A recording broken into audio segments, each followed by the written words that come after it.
When a routine traffic stop takes a shocking turn, Evelyn Moore, a pregnant woman, faces racial profiling that will change her life forever. Alongside her husband, Isaac, a civil rights lawyer, they take on a broken system in a fight for justice. Not just for Evelyn, but for their future and their community. What happens when the fight for equality hits home? Will they succeed in their battle, or will the weight of the struggle tear them apart? Join us to uncover their powerful journey. If this story intrigues you, don't forget to like, comment, and subscribe to follow every step of their fight for justice. Let's begin. The sun was setting, casting a warm orange glow over the quiet streets of Oak Ridge, a suburban neighborhood where lawns were perfectly manicured and the hum of summer crickets filled the air. Evelyn Moore, a black woman in her late 20s, sat behind the wheel of her blue sedan.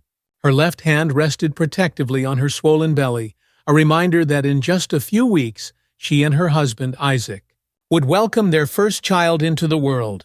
Evelyn had just finished her weekly doctor's appointment. Everything was normal, which brought a wave of relief. The baby kicked gently, as if reminding her of its presence, and despite the discomfort of her third trimester, Evelyn felt a rare sense of peace. She smiled to herself, imagining Isaac's face when she told him how active their baby had been today. Isaac was her rock, always calm, always supportive. He had already painted the nursery and spent hours reading books about parenting. She couldn't wait to get home and tell him about the baby's latest movements. The streets were mostly empty, save for a few cars passing now and then. The soft rumble of her engine was the only sound breaking the serenity of the moment. She turned onto Maplewood Avenue, the road leading directly to their cozy three-bedroom house. The day had been long, and all she wanted now was to sink into the couch beside Isaac, enjoy a quiet dinner, and feel the calm settle over her. But as she glanced in the rearview mirror, her heart skipped a beat. A police car was behind her, its lights flashing. Evelyn's pulse quickened. She hadn't been speeding. She never sped, especially not with the baby on the way. Her mind raced through possibilities. Was there a problem with her taillights? Had she accidentally missed a stop sign? She couldn't think of anything that would warrant being pulled over. Her fingers tightened around the steering wheel as she carefully pulled to the side of the road. Taking a deep breath, she tried to calm the growing knot in her stomach. Evelyn was aware of the dangers black people could face in situations like this. Isaac had spent his career as a civil rights attorney, defending people who had suffered injustices at the hands of the very system meant to protect them. He had told her countless stories, stories that lingered in her mind like a shadow she couldn't shake. As the police car stopped behind her, Evelyn could see the officer in her side mirror approaching her car with a purposeful stride. She took another steadying breath and rolled down her window, hoping that if she stayed calm, this would be nothing more than a routine stop. The officer was a white man in his 40s, his face stern, his eyes scanning Evelyn with a look that made her feel small. His uniform was crisp, his name stitched neatly on his chest, Officer Tanner Davis. "License and registration," he said sharply, without any greeting. His voice was cold, devoid of the professional courtesy one might expect. Evelyn's hand trembled slightly as she reached for her purse, her mind racing. She was aware of how important it was to remain calm, to not make any sudden movements, to do everything by the book. Isaac had warned her about this. The baby kicked again, this time harder, as if sensing her tension. She handed Officer Davis her license and registration, keeping her eyes down, hoping to avoid further escalation. For a moment, there was silence as he glanced at the documents, then back at her.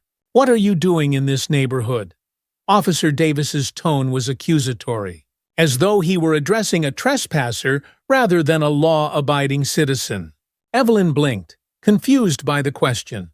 "I live here," she said softly, pointing to her address on the registration form. "I was just coming back from my doctor's appointment." The officer raised an eyebrow, his expression skeptical. "This is your car?" "Yes," Evelyn replied, her voice firm but polite. The officer looked her over again, his eyes narrowing, as though he didn't believe her. Evelyn felt her heart racing. Why was he treating her like this? She knew she hadn't done anything wrong, and yet his gaze felt hostile, dismissive, as if he had already made up his mind about her. "Where are you coming from?" he pressed, his tone harsher now. "I just told you," she repeated, keeping her voice as steady as she could. "From my doctor's office." Officer Davis sighed heavily, still staring at her. "Any drugs in the car?" he asked, his voice laced with suspicion. Evelyn's mouth went dry. "No," she said, her grip on the steering wheel tightening. This was starting to feel surreal, like she had stepped into one of Isaac's courtroom stories. This wasn't about a routine traffic stop. He was treating her like a criminal for no reason other than the color of her skin. Officer Davis looked her over again before stepping back. "Step out of the vehicle," he ordered, his hand resting on his belt. Evelyn's stomach dropped. "Why?" she asked, unable to keep the fear out of her voice. "Because I said so," he snapped. "Step out of the car, ma'am." Evelyn hesitated, glancing around. The street was eerily quiet. There were no other cars, no witnesses, just her and this officer, who seemed to be looking for an excuse to make this situation worse. She thought of the baby, of Isaac waiting for her at home. She didn't want to do anything to provoke him, but she also couldn't understand why she was being treated this way. Reluctantly, she unbuckled her seatbelt and stepped out of the car, her heart pounding in her chest. At home, Isaac Moore stirred the pot of spaghetti sauce, the rich smell of garlic and tomatoes filling the kitchen. He had taken to cooking lately, especially on nights like this when Evelyn had her appointments. It helped calm his nerves, knowing she was out there on her own. Though they lived in a relatively quiet neighborhood, he couldn't shake the worry that something could go wrong. He had seen too much. Isaac had built his career around fighting for people who had been wronged by the system. People who, like him and Evelyn, were often judged not by their character but by the color of their skin. It was exhausting work, emotionally draining, but he couldn't imagine doing anything else. Every day he fought for justice, but every night when he came home, he worried about his own family. His phone buzzed on the counter, pulling him from his thoughts. It was a text from Evelyn. "Just got pulled over. Coming home soon." Isaac's stomach clenched as he read the message. Pulled over? Why? She drove carefully, especially now that she was pregnant. He texted back quickly, asking if she was okay, but there was no immediate reply. He paced the kitchen, his mind racing. He knew the risks, knew that even a simple traffic stop could go wrong. 15 minutes passed, then 20. Isaac tried calling her phone, but it went to voicemail. His heart pounded in his chest as he imagined all the worst-case scenarios. Finally, the sound of Evelyn's car pulling into the driveway brought him relief. He rushed to the door, flinging it open just as she stepped out of the car. She looked shaken, her face pale, her hands trembling slightly. "Evelyn, what happened?" he asked, rushing to her side. She leaned into him, wrapping her arms around his waist. "It was nothing," she said, her voice quiet. Just a routine stops." Isaac pulled back, searching her face. He knew her too well. This wasn't nothing. "Tell me," he urged gently. She sighed, her shoulders slumping. "The officer, he asked me what I was doing in the neighborhood. He didn't believe I lived here, and he made these comments. About me, about us. It was awful, Isaac." Isaac's blood boiled as she explained the encounter. He had heard this story too many times before. Black men and women being questioned, harassed, simply for existing in spaces where they were perceived as out of place. But hearing it from his own wife, the mother of his unborn child, made it feel all the more personal. "I'll handle this," Isaac said, his voice tight with anger.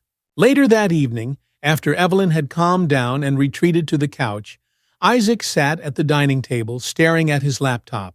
He couldn't shake the image of her standing on the side of the road, vulnerable and scared. His heart ached with the knowledge that he couldn't always protect her. Not from this, not from a world that still saw them as lesser.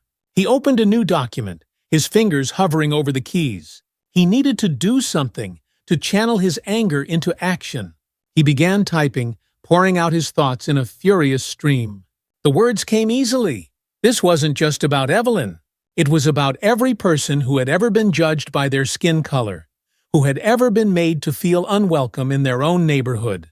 The op-ed he was writing wasn't just for Evelyn. It was for their baby, for their future. He would not let this silence them. He would not let the weight of racism crush their spirit. The house was quiet that evening, except for the soft ticking of the clock on the wall.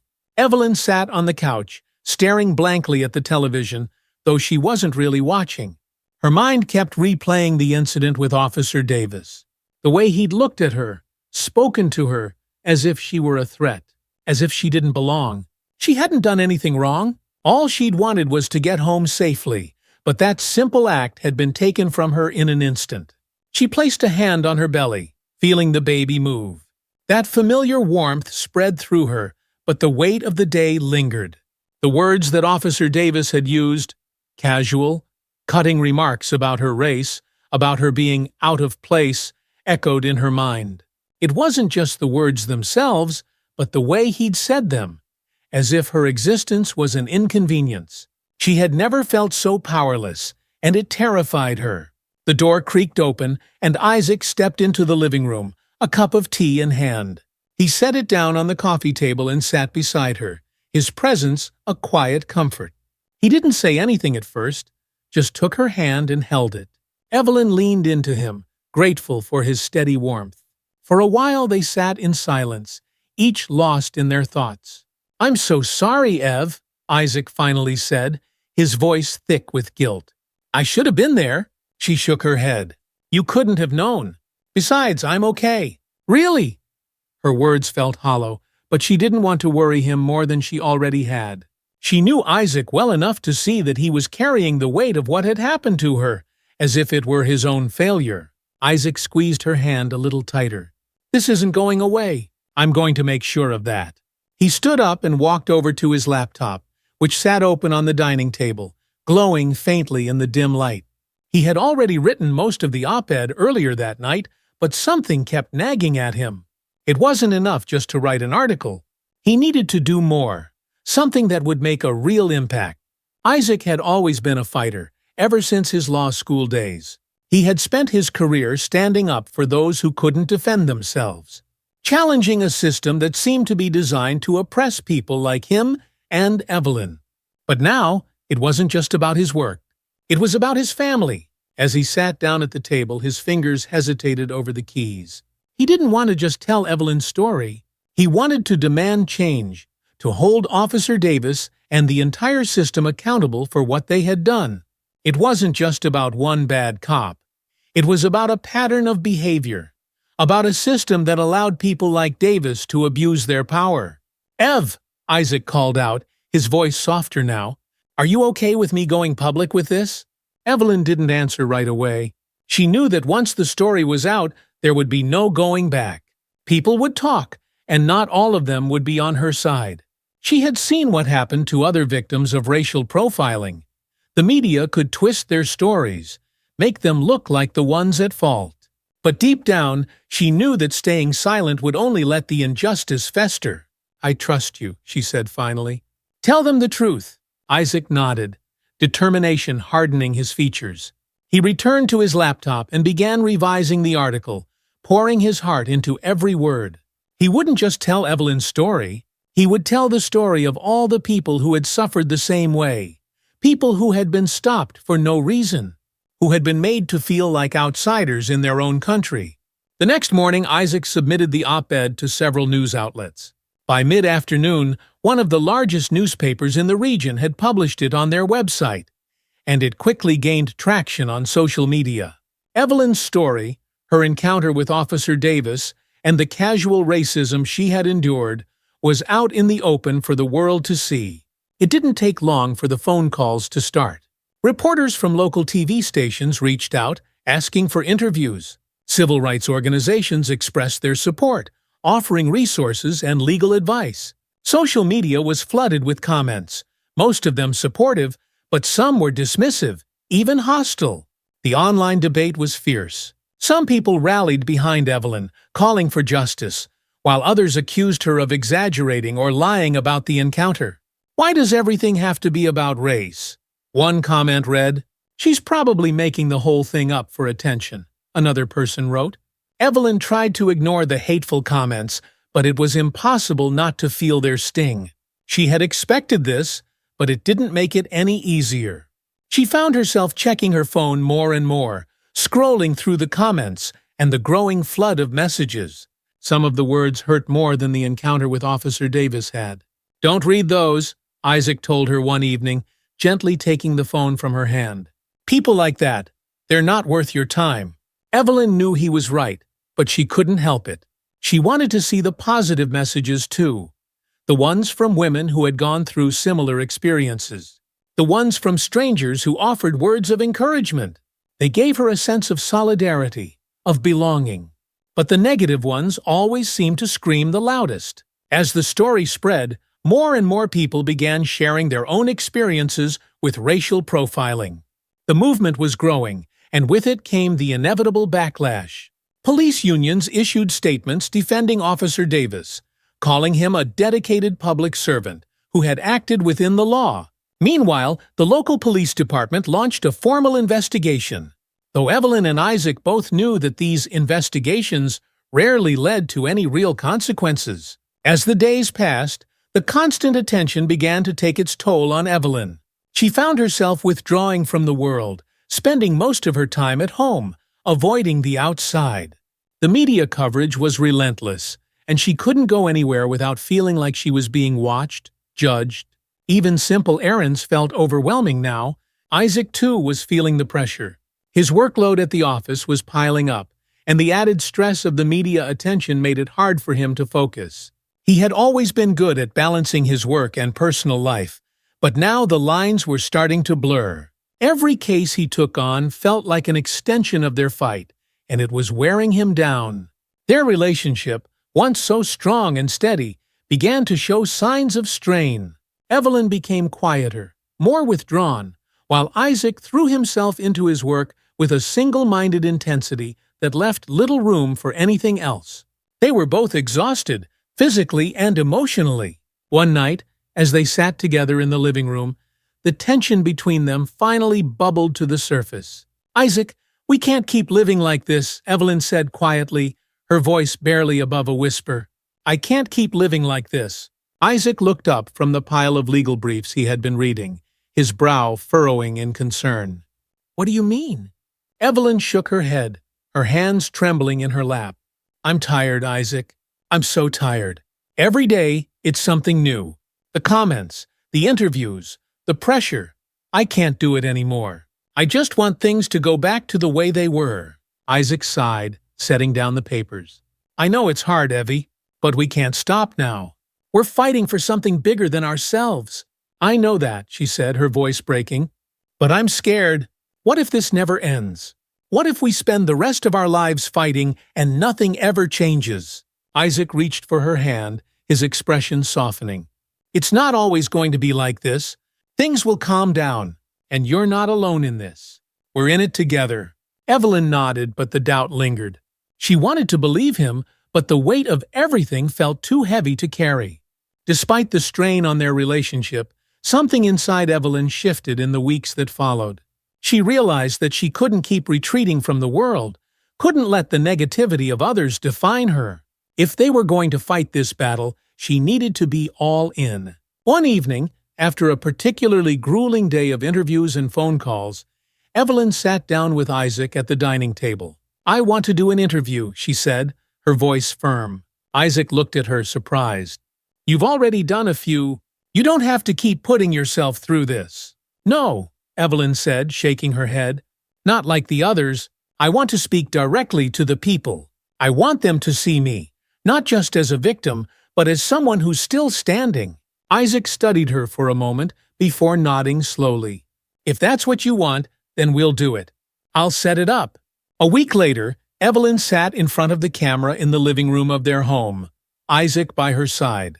The interviewer, a sympathetic woman from a local news station, asked gentle but pointed questions. Evelyn spoke with a quiet strength, her words deliberate, her voice calm. She talked about what had happened that day with Officer Davis, how it had made her feel invisible, insignificant. But she also spoke about her determination to rise above it. "I'm not going to let this define me," she said, her eyes steady on the camera. "I'm not going to let the fear win. This is my home. This is my community, and I belong here just as much as anyone else." The interview aired that night, and the response was overwhelming. People flooded social media with messages of support, praising Evelyn for her courage. The narrative began to shift. She wasn't just a victim anymore. She was a symbol of resilience, of strength in the face of adversity.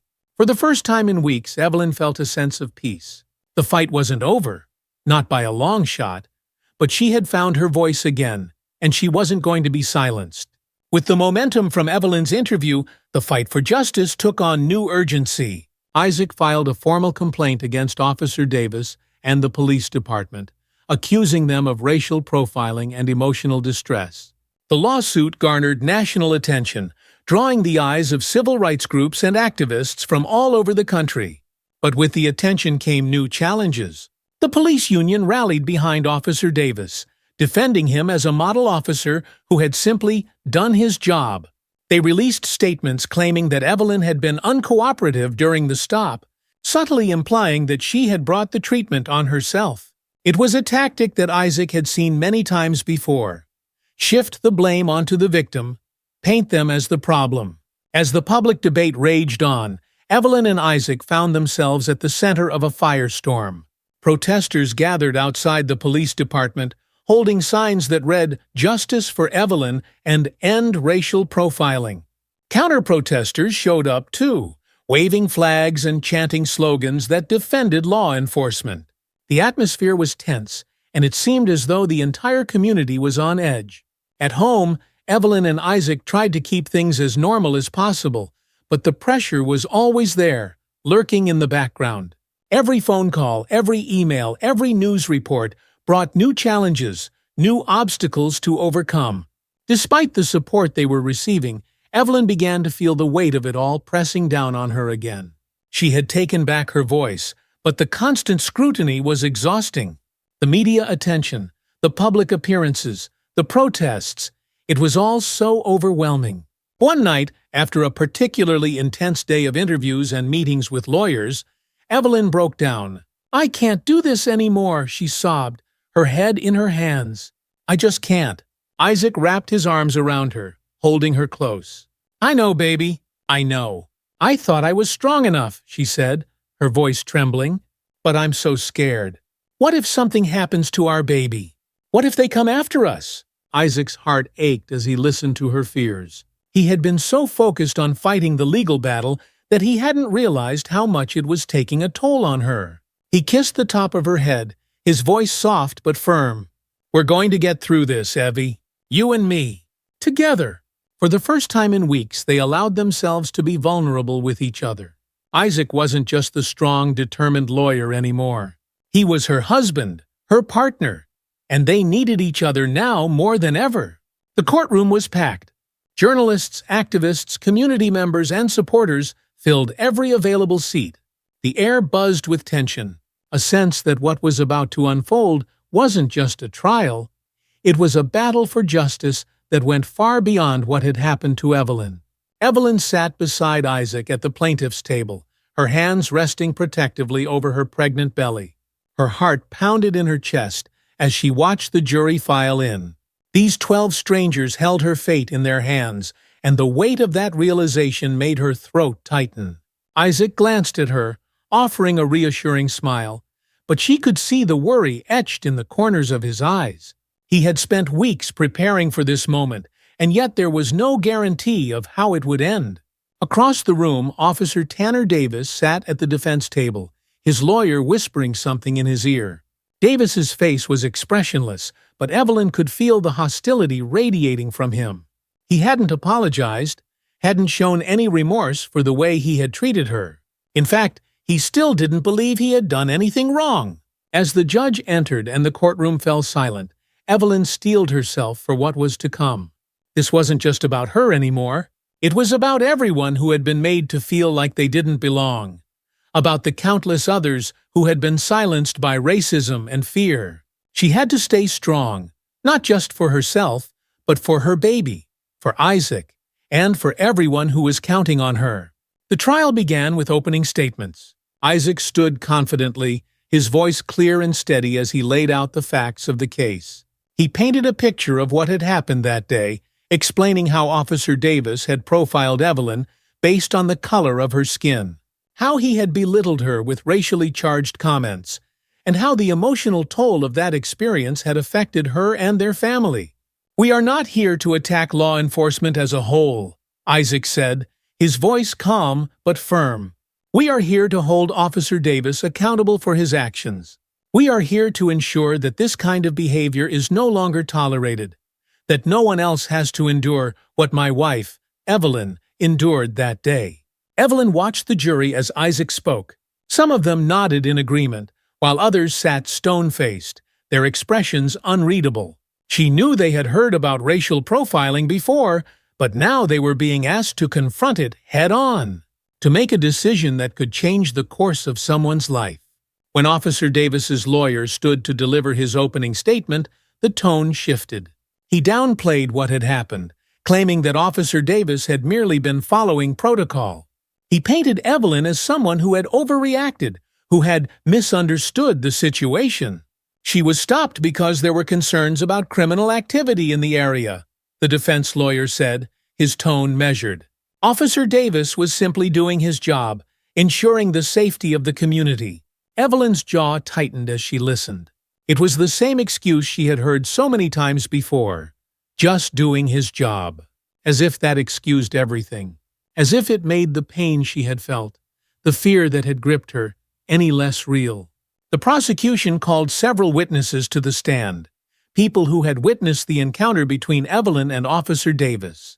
People who had seen her fear and heard the officer's cutting remarks. One witness, a woman who had been walking her dog nearby, described the scene vividly.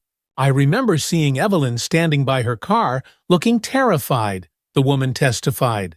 "She wasn't doing anything wrong. She was just trying to explain herself, but the officer wouldn't listen. He kept talking down to her, like she didn't matter." Evelyn fought back tears as she listened. It was hard to hear someone else describe her fear, to relive that day through the eyes of a stranger. But it was important.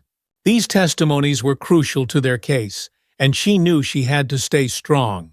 When it was Evelyn's turn to take the stand, the courtroom grew even quieter. She took a deep breath as she walked to the witness stand, her heart pounding. She had been preparing for this moment for weeks, but now that it was here, the weight of it was almost too much to bear. Isaac stood before her, his voice soft as he began to question her. He asked her to recount the events of that day, to explain how she had felt, what she had experienced. Evelyn told her story as calmly as she could, though her voice trembled at times. She spoke about the fear that had gripped her, the way Officer Davis had looked at her with disdain, the casual cruelty of his words. "I felt helpless," Evelyn said, her voice barely above a whisper. "I didn't know what I had done wrong. I was just trying to get home, and suddenly I was being treated like I didn't belong, like I was a criminal." The jury listened intently, their eyes on Evelyn as she spoke. She could see some of them shifting in their seats, their expressions softening as they began to understand the emotional toll this had taken on her. Isaac continued to guide her through the story, his questions gentle but pointed, helping her convey the depth of her pain. But when the defense lawyer stood to cross-examine her, the tone shifted again. He approached Evelyn with a smug look on his face, as if he had already decided she was exaggerating. "You said Officer Davis made racially charged remarks," the lawyer said, his voice smooth. "Can you give the court an example of what he said?" Evelyn's stomach tightened. She knew this was coming, but it didn't make it any easier. He asked me if I belonged in the neighborhood," she said. "He implied that I was out of place because of how I look." The defense lawyer raised an eyebrow. "Did he explicitly mention your race?" Evelyn hesitated, feeling the trap closing around her. "No, not in so many words. But it was clear what he meant." The lawyer pounced on her hesitation. "So, it's possible that you misinterpreted his words? That he wasn't referring to your race at all?" Evelyn felt a surge of frustration. She wanted to scream, to tell this lawyer that it didn't matter if the words were subtle. The message had been loud and clear, but she knew that wouldn't help her case. She had to stay calm, had to stay composed. "I didn't misinterpret anything," she said firmly. "I know what he meant." As the trial continued, Isaac worked tirelessly to keep the momentum on their side. He knew that the defense was trying to discredit Evelyn, to make it seem like she was overreacting. But he also knew that the jury had seen the truth in her testimony. They had seen her fear, her pain. Isaac called several experts to the stand.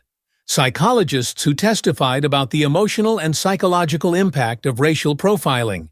Civil rights experts who explained the systemic nature of these encounters. Each witness added weight to their case, painting a picture of a larger problem that went far beyond one bad cop. But the defense fought back just as hard. They brought in their own experts, police officers who testified about the difficulties of law enforcement, about the need for vigilance in certain neighborhoods. They painted Officer Davis as a dedicated public servant who had simply been doing his job.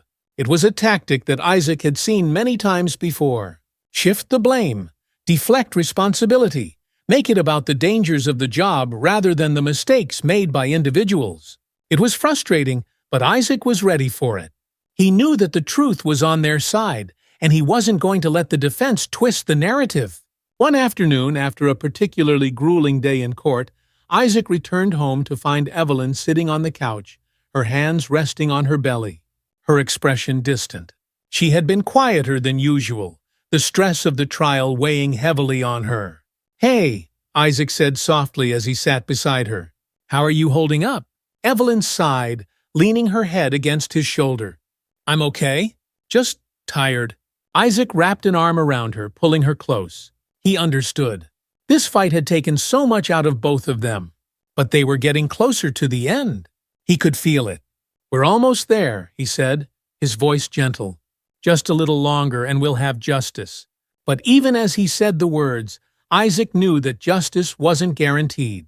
The system didn't always work the way it should, and he had seen too many cases slip through the cracks.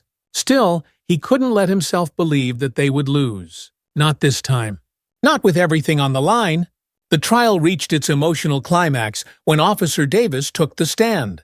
Evelyn's heart raced as she watched him walk to the witness stand, his expression calm and collected. He had refused to speak to the media throughout the trial, but now he was being forced to defend his actions in front of the court. The defense lawyer began by asking Officer Davis about his career, painting him as a model officer who had dedicated his life to protecting the community. Davis spoke confidently, describing his work with pride.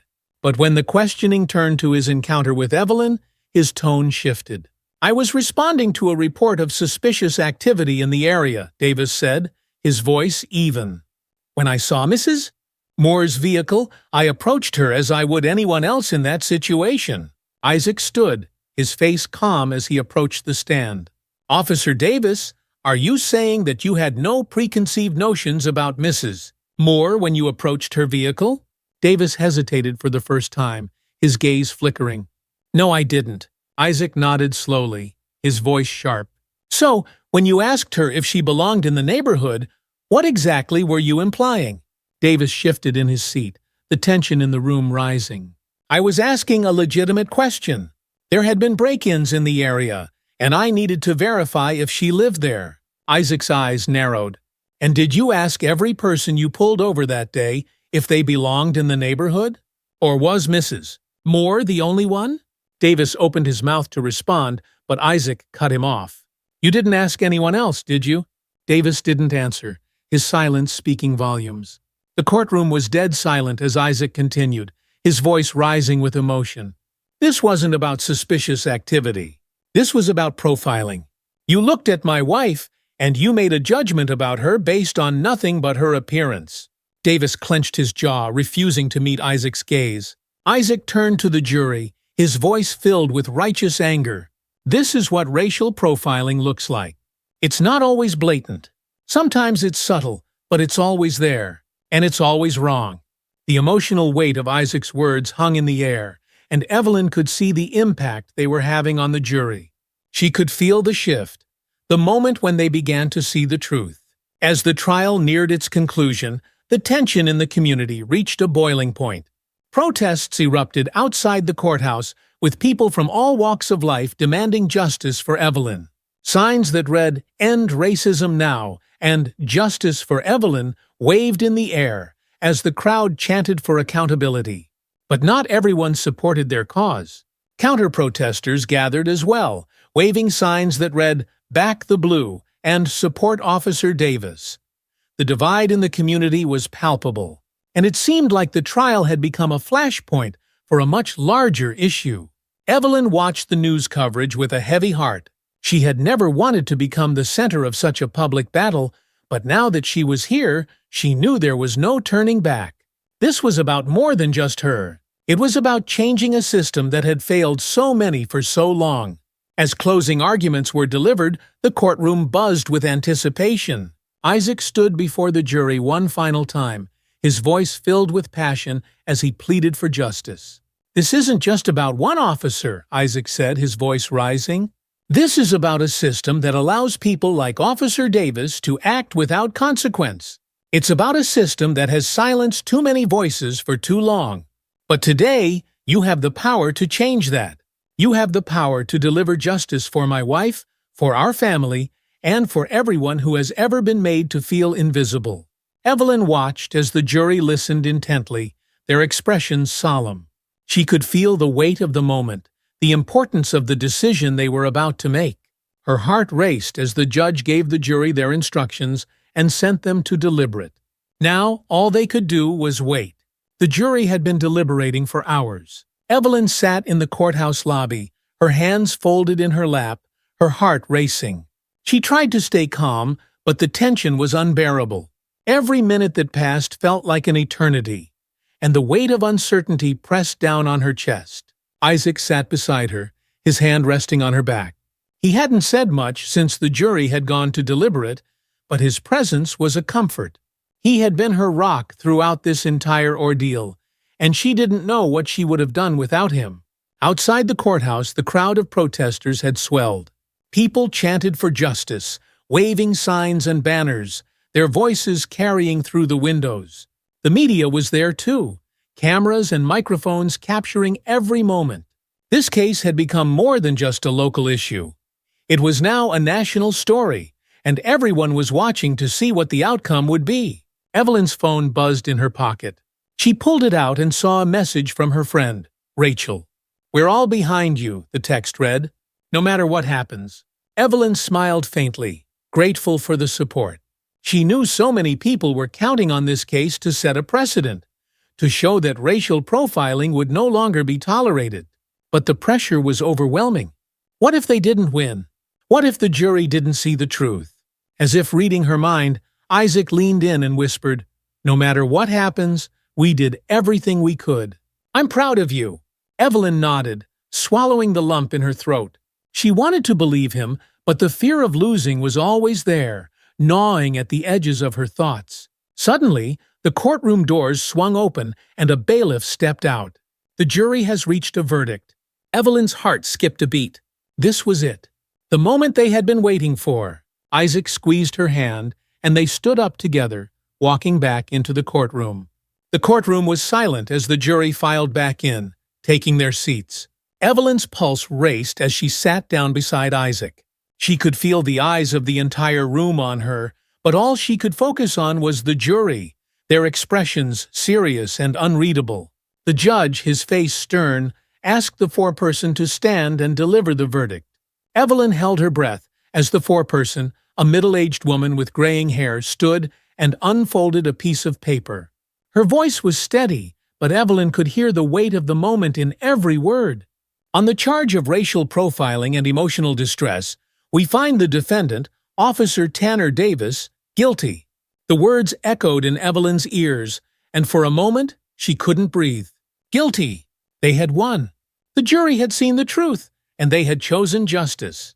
The courtroom erupted into murmurs and gasps. Isaac exhaled slowly, a look of relief washing over his face as he reached for Evelyn's hand. She squeezed it tightly, tears welling in her eyes. It was over.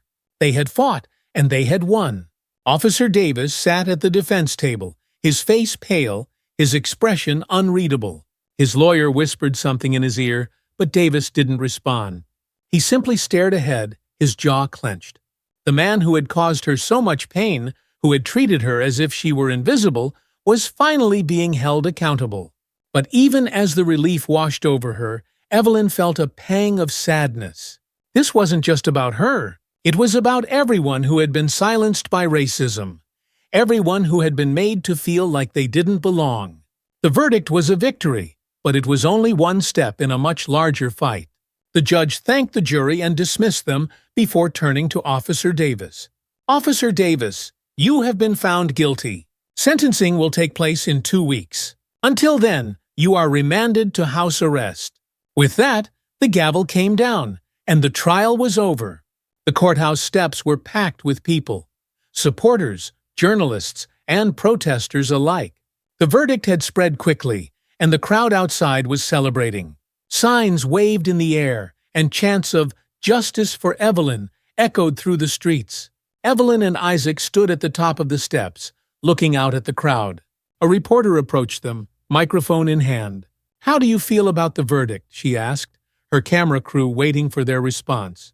Evelyn glanced at Isaac, who nodded encouragingly. She took a deep breath before speaking. "I feel relieved," she said, her voice steady. "But I also feel that this is just the beginning. This verdict is important, but it's not enough. We have to keep fighting to change the system that allowed this to happen in the first place." The reporter nodded, jotting down notes. "What do you hope happens next?" "I hope that this case sends a message," Evelyn said. "A message that racial profiling will not be tolerated, and that everyone, no matter who they are, deserves to be treated with respect and dignity." As the reporter moved on to interview someone else, Isaac wrapped his arm around Evelyn's shoulders. "You were amazing," he whispered. Evelyn smiled, leaning into him. For the first time in weeks, she felt a sense of peace. It wasn't over, not by a long shot. But they had taken the first step, and that was something to be proud of. As they made their way through the crowd, people stopped to congratulate them, offering words of support. Evelyn felt a warmth in her chest, knowing that they weren't alone in this fight. But there were also faces in the crowd that weren't so supportive. Some people glared at them, their expressions hostile. She had known that not everyone would be happy with the verdict, but seeing the anger on their faces made her uneasy. As they reached their car, Evelyn caught sight of a small group of counter-protesters, holding signs that read, "Back the Blue" and "Support Officer Davis." Their faces were hard, their eyes narrowed as they watched her and Isaac. Evelyn turned away, focusing on the positive. They had won today, and that was what mattered. 2 weeks passed quickly, and before they knew it, the sentencing hearing was upon them. Evelyn and Isaac sat in the courtroom once again, waiting for the judge's decision. The prosecution had asked for a sentence that would send a strong message, while the defense had pleaded for leniency, arguing that Officer Davis had simply made a mistake. As they waited for the judge to return, Evelyn found herself feeling strangely calm. She had spent so much time worrying about the trial, about the verdict. But now that it was over, she felt a sense of closure. No matter what happened with the sentencing, they had already won. They had fought for justice, and they had been heard. The judge entered the courtroom and took his seat. The room fell silent as he began to speak. "Officer Davis, you have been found guilty of racial profiling and causing emotional distress. Your actions violated the trust that the community placed in you as a law enforcement officer, and they caused significant harm to Mrs. Moore and her family." The judge paused, his gaze serious. "This court believes that your actions warrant a sentence that reflects the severity of your misconduct. You are hereby sentenced to 6 months in prison and 2 years of probation. Additionally, you will be required to undergo sensitivity training and participate in community service focused on bridging the divide between law enforcement and the communities they serve." There was a collective murmur in the courtroom, but Evelyn felt a wave of relief. It wasn't a long sentence, but it was enough to send a message. Officer Davis would face consequences for his actions, and that was what mattered. As the gavel came down, signaling the end of the hearing, Evelyn turned to Isaac and smiled. They had done it. They had fought, and they had won. In the weeks that followed the sentencing, life slowly returned to normal for Evelyn and Isaac. The media attention died down, the protests subsided, and they were finally able to focus on the future. Evelyn's pregnancy was progressing smoothly, and as her due date approached, she and Isaac spent more time preparing for the arrival of their baby. The nursery was finished, and they had chosen a name, Grace. One evening, as they sat together in the nursery, Evelyn placed a hand on her belly and smiled. "I can't believe she'll be here soon." Isaac smiled, sitting beside her. "I know. It feels like everything's finally coming together." Evelyn leaned her head against his shoulder, feeling a sense of peace that she hadn't felt in a long time. The trial had been exhausting, both emotionally and physically, but they had come through it stronger. They had fought for justice, and now they were ready to move forward, to focus on their family and their future. "I want Grace to grow up knowing that she can be proud of who she is," Evelyn said softly. "I want her to know that she's strong, that she can stand up for herself and for what's right." "She will," Isaac said, his voice filled with certainty. "And we'll make sure of it." As they sat together, the future felt bright. They knew there would still be challenges ahead, but they also knew that they were ready to face them. Together. A few weeks later, Evelyn went into labor. The hospital was a whirlwind of activity, but despite the chaos, Evelyn felt calm. She was surrounded by people who loved her, and she knew that everything would be okay. After hours of labor, their daughter, Grace, was born. The moment Evelyn held her in her arms, all the pain and fear melted away, replaced by an overwhelming sense of love and joy. Isaac stood beside her, tears in his eyes, as he looked down at their newborn daughter. "She's perfect," he whispered. Evelyn smiled, her heart full. Grace was everything they had hoped for and more. As they settled into life as new parents, Evelyn and Isaac found themselves more committed than ever to the fight for justice. They began working with local organizations, advocating for police reform and racial equality. They knew that the work was far from over, but they were ready for the challenge. Their story wasn't just about the past, it was about the future. It was about ensuring that Grace, and every other child, would grow up in a world where they were seen, respected, and valued. And in that moment, as they held their newborn daughter, Evelyn and Isaac knew that they were ready to face whatever came next. Together. The seasons had shifted, and now, 6 months after Grace's birth, the air was cool and crisp with the first hint of autumn. The trees in Oak Ridge were alive with color, their leaves turning shades of red, orange, and gold, signaling a new beginning. Evelyn sat on the porch of their home, cradling Grace in her arms as the baby slept peacefully. It was one of those rare, quiet moments where everything seemed to slow down. The world outside had calmed, the media attention had faded, and life had begun to settle into something resembling normalcy. She looked down at her daughter's small, peaceful face and felt a surge of love, the kind that still took her breath away. Grace had changed everything. Becoming a mother had given Evelyn a new sense of purpose, a drive not just to protect her daughter, but to make the world a better place for her to grow up in. Isaac stepped outside, holding 2 cups of tea. He handed one to Evelyn and kissed her gently on the forehead before sitting down beside her.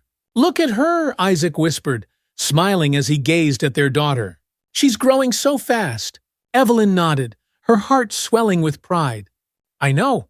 It feels like just yesterday she was born. Now look at her, so peaceful." Isaac took a sip of his tea, then looked out over the neighborhood. The sun was setting, casting a soft golden light over the streets. Everything seemed calm now, but they both knew that the world outside was still far from perfect. "We've come a long way," Isaac said quietly, his voice filled with both relief and determination. "But there's still so much work to do." Evelyn nodded, her gaze soft but serious. She knew he was right. The trial had been a victory, but it was just one step in a much larger battle. The systemic issues that had led to her encounter with Officer Davis were still very real, and there were still so many people suffering in silence, their stories untold. But Evelyn was no longer the same woman who had been silenced by fear. She had found her voice, and now she was determined to use it. In the months after the trial, Evelyn and Isaac had become more involved in community activism. They had been invited to speak at conferences and events, sharing their story and raising awareness about racial profiling and police reform. Evelyn had initially hesitated to take on such a public role. But now, standing in front of crowds, she felt a sense of empowerment. She was no longer just a victim. She was a voice for change. One evening, they were invited to a town hall meeting where local officials were discussing new measures to address racial bias in law enforcement. The room was packed with community members, activists, and police officers. Evelyn and Isaac sat at the front, listening intently as the mayor introduced a new initiative aimed at increasing transparency and accountability in the police department. As a city, we must acknowledge the pain caused by racial profiling and commit to real change, the mayor said, his voice solemn. We are implementing new training programs for officers, increasing the use of body cameras, and establishing a civilian oversight board to review complaints against the police. The crowd applauded, and Evelyn felt a flicker of hope.